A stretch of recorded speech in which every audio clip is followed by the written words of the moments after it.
The Joe Rogan Experience. Here's another. Okay, I did the last movie Chris Farley ever did was Dirty Work. So I'm in the movie with him. And right after Dirty Work, right before he passed away, he hosted Saturday Night Live. So Norm was still doing Weekend Update. So Norm called me up and said, "Listen, Farley's out of control with coke. Come to the party after the show because you got to help me watch him." Like that's how bad he was. I was watching. You had to help watch. I had to help watch him. Okay, so this is how fast Norm is, though. This is a testament to Norm's wit. So I'm at the party and Norm is talking to somebody, and I'm watching Chris. I'm on coke. I'm coked up. So I see Farley disappear into a bathroom with Andy Dick. Oh, boy. Okay, him and Andy go into a bathroom. Yeah. They come out 5 minutes later, like giggling. Norm comes over to me and goes, "What's going on with Chris?" I go, "Bad news, bro." He goes, "What?" I go, "He went into a bathroom with Andy Dick." I said, "There's only 2 reasons a man goes into a bathroom with Andy Dick, and neither one of them's good." And Norm looked at me without missing a beat and said, "Holy fuck, I hope he's high."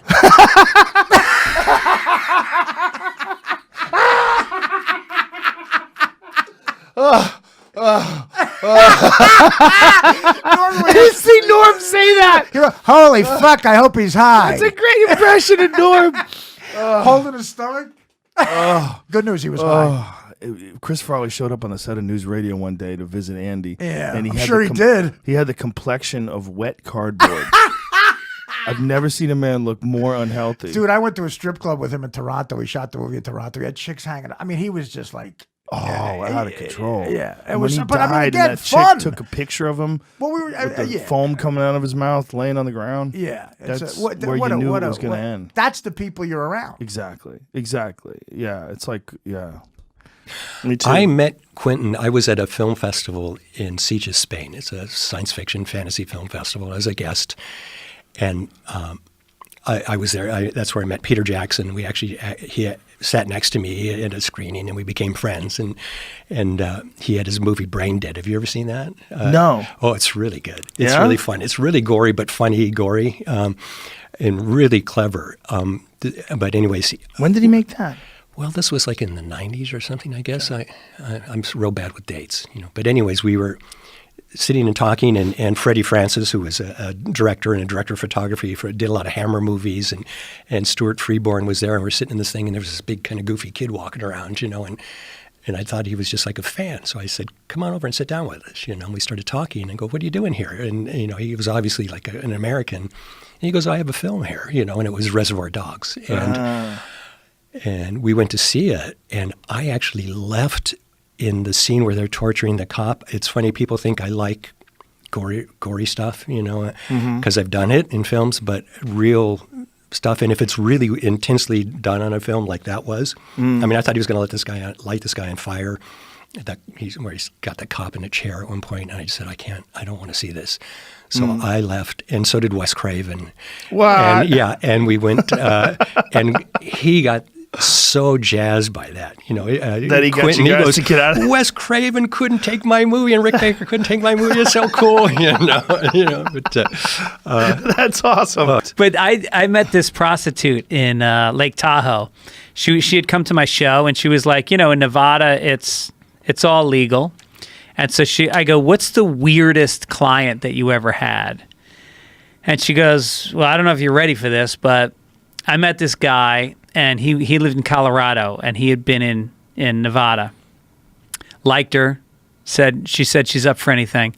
Sends a jet to take her to Colorado. Oh, Jesus. They go to Denver to some 5-star hotel, come up to the suite, presidential suite. They come in, she's like, "I have no idea what this is about."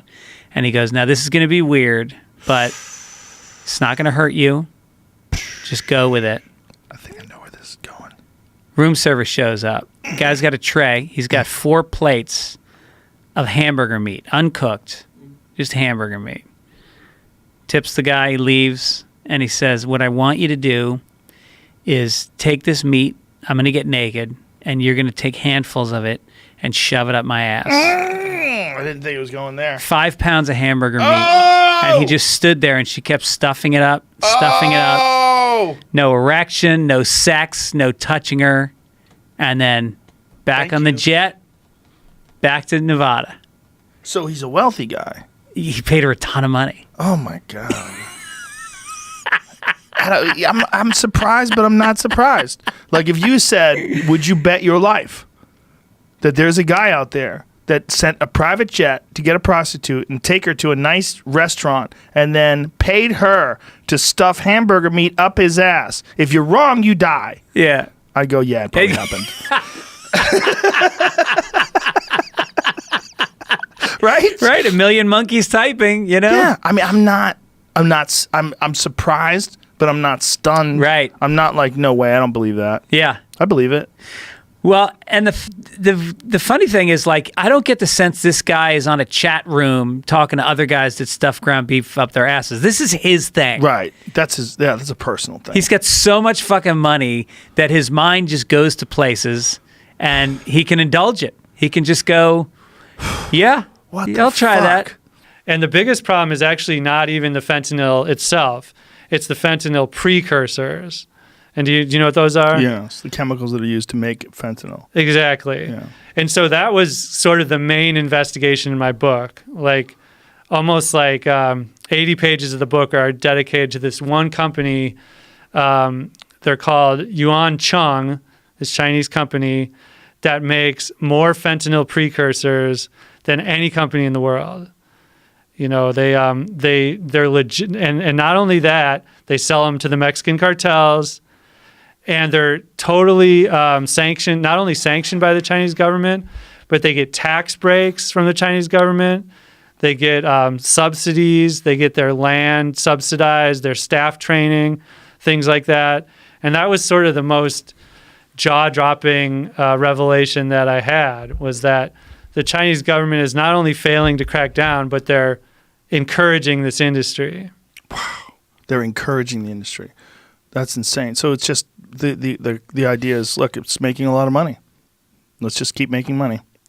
Yeah, it's a lot of people ask me if they think this is a blatant conspiracy to try to like inflict harm upon the U.S., a subversive form of warfare. And so I think it didn't start out that way.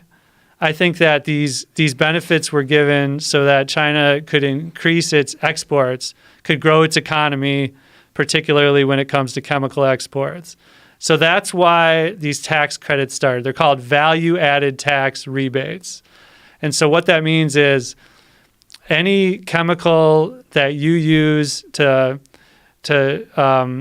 ingredients you use to make a chemical for exports, you can write off the costs of those ingredients when you export it.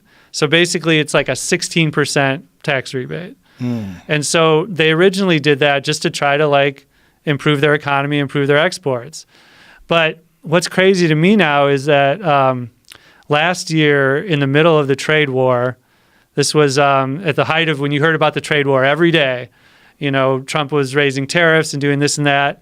Right at the height of that, China increased the tax rebate for fentanyl from 9% to 10%. So it was almost like seemed like a thumb in the eye. Right. You know, like for fentanyl. Yeah. I don't know. Yeah, it definitely seems like a big fuck you. Yeah. Yeah.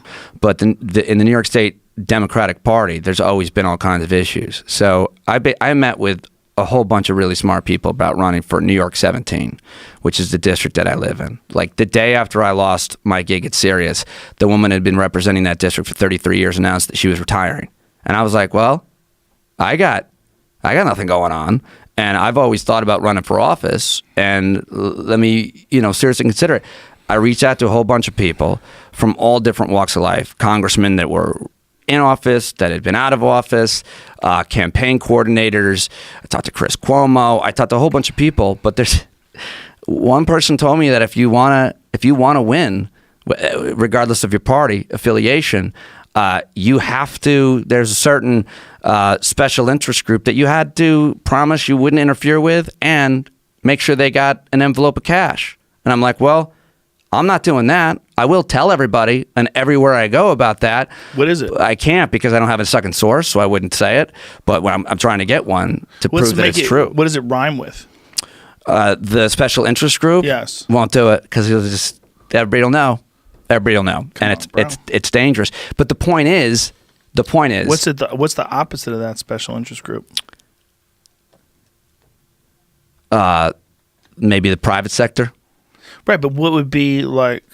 What would be? I can't. Like, I will tell you if what would be the thing get that they're opposed to? What would it be that they're opposed to? Yeah, You like what interfering group? with the way that they run their show. Right. But I'm Yeah. saying like what group that we know would be opposed Well, to them? I could tell you it could be a religious group, a private sector, a union, or a company. A corporate interest. It could be any one of those. The point ACLU? is the point is that all of those types of organizations pressure that you have to.